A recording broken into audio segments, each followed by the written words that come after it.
Welcome to my channel. This is Sivakoteswararao. ఈరోజు ఈ వీడియోలో మీరు తమ్ముళ్ళు చూసే ఉంటారు. ఈ పన్మంతో హనుమంతు నాకైతే అతను నిన్నటి వరకు కూడా తెలియదు, ఎలాంటి వీడియోస్ చేస్తూ ఉంటాడో నిన్నటి వరకు కూడా నాకు తెలియదు. బట్ అతని ఛానల్ని చూసిన తర్వాత అనిపించింది అనమాట, ఇంత వరస్ట్గా ఉండే వీడియోస్ని, ఇంత వరస్ట్గా మాట్లాడే వ్యక్తుల్ని అసలు ఎందుకు ఫాలో అవుతారని అని చెప్పేది కూడా నేనైతే అనుకుంటాను.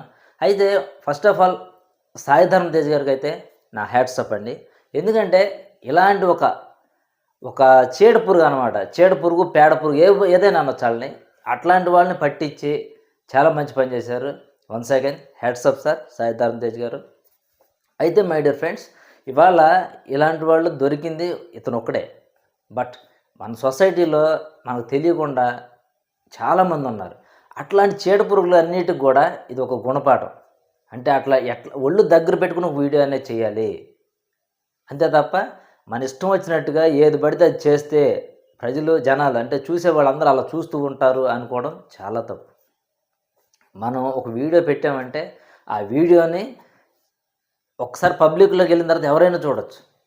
బట్ అది చూసిన తర్వాత దాంట్లో ఉన్న కంటెంట్ని బట్టి రియాక్షన్ ఇలా ఉంటుందా, అమ్మో అయితే మనం ఇలాంటివి చేయకూడదు, ఇలాంటివి చేయాలి అని చెప్పేసి అనే భయం రావాలి ఈ ఇతను పట్టుకున్న విధానం చూస్తే. కాబట్టి మై డియర్ ఫ్రెండ్స్, ఈ సాయి ధరమ్ తేజ్ గారికి ఇంకా మ్యారేజ్ అవ్వలేదు. ఆయనకి 37 years 36 years ఏజ్ అనుకుంటా. బట్ ఆయన రెస్పాండ్ అయిన విధానం, ఆయన ఫ్యామిలీలో, ఆయన రిలేషన్స్లో ఆయనకున్న బాండింగు, ఆ ఫీలింగ్, ఆ ఎమోషన్తో ఆయన అలా కనెక్ట్ అయి ఉన్నారు కాబట్టి చాలా బాధపడి ఆయన ట్వీట్ చేశారు. బట్ అలాంటి వాళ్ళు ఇవాళ ట్వీట్ చేశారు కాబట్టి ఇది ఎంత సీరియస్ ఇష్యూ అయింది. లేకపోతే లేదా మీరు సాదా లాంటి వ్యక్తులు ఎవరైనా ఇలాంటి ట్వీట్ చేసి ఉంటే అన్ని ట్వీట్స్ లాగానే ఇది కూడా నార్మల్గా వెళ్ళిపోయి ఉండేది. బట్ ఇలాంటి వాళ్ళని పట్టుకోవడం, అలాంటి వాళ్ళని ఐడెంటిఫై చేయడం చాలా గర్వించదగ్గ విషయం. ఎందుకంటే ఆయన ఎందుకు పొగుడుతానంటే ఆయనకి ఇంకా మ్యారేజ్ అవ్వలేదు, ఆయనకి పిల్లలు కూడా ఉండరు కాబట్టి అట్లా పిల్లలతో అంత బాండింగ్ ఉన్న వ్యక్తిగా ఆయన్ని నేనైతే అప్రిషియేట్ చేస్తాను. ఎందుకంటే నేను ఒక పిల్లల పక్షపాతిని. నా వీడియోస్ చూస్తూ ఉంటే నేను పిల్లల గురించి ఎక్కువ మాట్లాడుతూ ఉంటాను. పిల్లలు మన భుజాల మీద ఎక్కి పెరుగుతారండి పిల్లలు. ఎందుకంటే మనం చూడని ఒక ప్రపంచాన్ని పైన మన మీద నుంచి వాళ్ళు చూస్తూ ఉంటారు. అంటే మనకన్నా కూడా వాళ్ళకి ఎక్కువ విషయాలు తెలుసు కాబట్టి వాళ్ళని చాలా గౌరవించాలి. మనం చాలా చోట్ల పెద్దలను గౌరవించాలని చిన్నప్పటి నుంచి మనం నేర్చుకుంటూ పెరుగుతాం. కాకపోతే నేనేమంటానంటే చిన్నపిల్లల్ని గౌరవించండి. ఆ చిన్నపిల్లలు రేపటి బాలలు, ఈ నేటి బాలలే రేపటి పౌరులు అంటాం. జస్ట్ అది నిజం. ఎందుకంటే వాళ్ళు మనం చూడని ప్రపంచాన్ని చూస్తారు. నీ లైఫ్ టైం అయిపోయిన తర్వాత ఏం చూస్తారో తెలియదు. మీ తాత ముత్తాతలు ఇంతకుముందు సెల్ ఫోన్ లాంటివి వాడారా? తెలియదు, వాళ్ళకి అసలు తెలియదు. మనం వాడతామని కూడా వాళ్ళకి తెలియదు. బట్ మనం వాడతామని కూడా మనకు తెలియదు అప్పుడు. బట్ ఈరోజు మనం వాడుతున్నాం.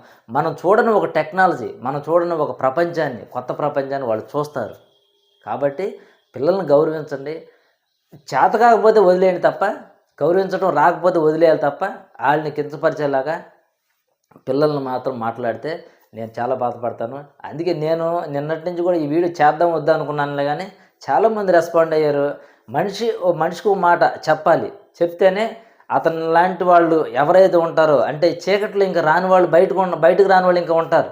అంతకుముందు కూడా చేసి దొరకకుండా ఉన్నవాళ్ళు ఉంటారు. ఇతను దొరికాడు కాబట్టి ఇతను ఇంత హైలైట్ అయ్యాడు.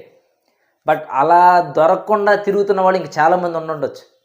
కాబట్టి అట్లాంటి వాళ్ళందరికీ కూడా ఇది ఒక గుణపాఠం అవ్వాలి. ఖచ్చితంగా అతనికైతే మంచి శిక్ష పడాలి. అంటే అతన్ని చాలా లాంగ్ టర్మ్ అతన్ని జైల్లో పెట్టడం కానీ, లేకపోతే ఇంకేదైనా యాక్టివిటీ ఏవైతే ఉంటాయో ఆ సెక్షన్స్ ప్రకారం అతనికి శిక్ష అయితే పడాలి. ఆ శిక్ష పడిన తర్వాత ప్రతి ఒక్కరికి భయపడాలి. చిన్నపిల్లల జోలికి వెళ్ళకూడదు అని, చిన్నపిల్లలతో ఎలాంటి వీడియోస్ పెడితే అలాంటి వీడియోస్ చేయకూడదని.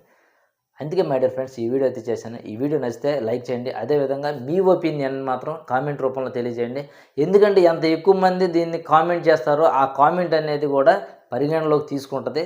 అంటే నా ఒక్క వీడియోకే అని కాదు, జస్ట్ ఓవరాల్గా అన్ని వీడియోస్కి కలిపి వచ్చిన కామెంట్స్ని బట్టి కూడా అలాంటి వాళ్ళ మీద యాక్షన్ అనేది తీసుకోవడానికి స్కోప్ ఉంటుంది. కాబట్టి మీ ఒపీనియన్ మాత్రం కామెంట్ బాక్స్లో కామెంట్ చేయండి. అదేవిధంగా ఈ ఛానల్ని సబ్స్క్రైబ్ అయితే చేసుకోండి. Thank you for watching.